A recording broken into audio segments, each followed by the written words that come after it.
Hello everyone, in this ThierrySecart tutorial number 54 we will explain how to create the inverse of the impedance ZL using the negative impedance converter. The circuit doing this function is called a gyrator. The question is how to create the inverse of the impedance ZL. If we put ZL in series with R1 and R1 plus ZL in parallel with R2, we will get the first input impedance equation Zin. After some calculation, it appears that the denominator is R1 plus R2 plus ZL. So obviously, if R2 is negative, we will get R1 minus R2. Then, if the absolute value of R2 equals the absolute value of R1, the denominator will have only ZL, so the inverse of ZL appears in the input impedance Zin. In the schematic, we replace minus R by a NIC with k equal 1 to transform R in minus R. We have still some operations to do to remove the factor minus ZL times R. To do that, we put in series an additional R resistance. This will give a new input impedance equation. In this new Zin equation, the term ZL times R is cancelled, so the Zin becomes minus R squared over ZL.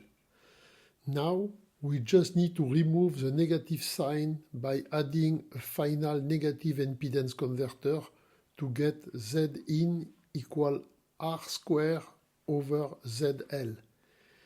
If we pose R squared equal K, we have an input impedance proportional to the inverse of the load impedance ZL. If we replace the impedance ZL by a capacitor C, we will get first Z equal minus R squared JC omega.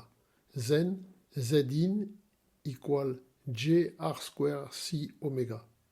This new input impedance behaves as an inductor with L equal to R squared C. Since it is difficult to get inductance in the integrated circuit, gyrators are very useful to turn a capacitor into an inductor. We will now replace the two NIC symbols with a real circuit iNIC+. The first NIC is replaced by an operational amplifier and two resistors. The second NIC is replaced also by an operational amplifier and two resistors. To create the inverse of ZL, we need two operational amplifiers plus 7 resistors and the impedance ZL. Compared to the previous slide, in addition of ZL, this schematic uses only 4 resistors instead of 7. Both operational amplifiers set 3 nodes at the voltage V1 in blue. Both operational amplifiers control the voltage Vx and Vy in red. We can write the first equation I1 times Z1 equal Ix times Z2, and a second equation Ix times Z3 equal Iy times Z4. From the first equation, we obtain Ix, and from the second equation, Iy. With these two equations, we can obtain Iy as a function of I1.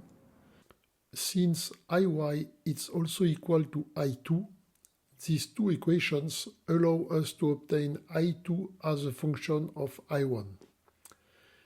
Since V1 equal I2 times ZL, we obtain the equation V1 as a function of I1.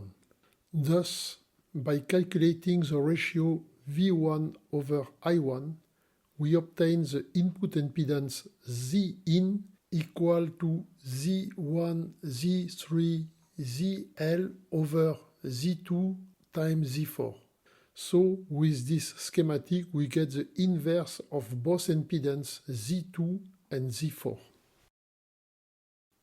With this schematic, if Z1 equals Z2 equals Z3 equals ZL equal R and Z4 equal 1 over JC omega, the Zin equation will be only function on C and R. After simplification, we will get R squared over 1 over JC omega. The final Zin will be equal to J times R squared times C omega.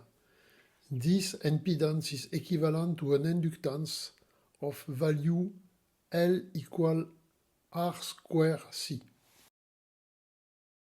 I want to thank you for your attention. On my next Thierry Sicard tutorial number 55, we will analyze the gain versus frequency for a common mode amplifier topology with 3 different cases. So see you soon and stay tuned.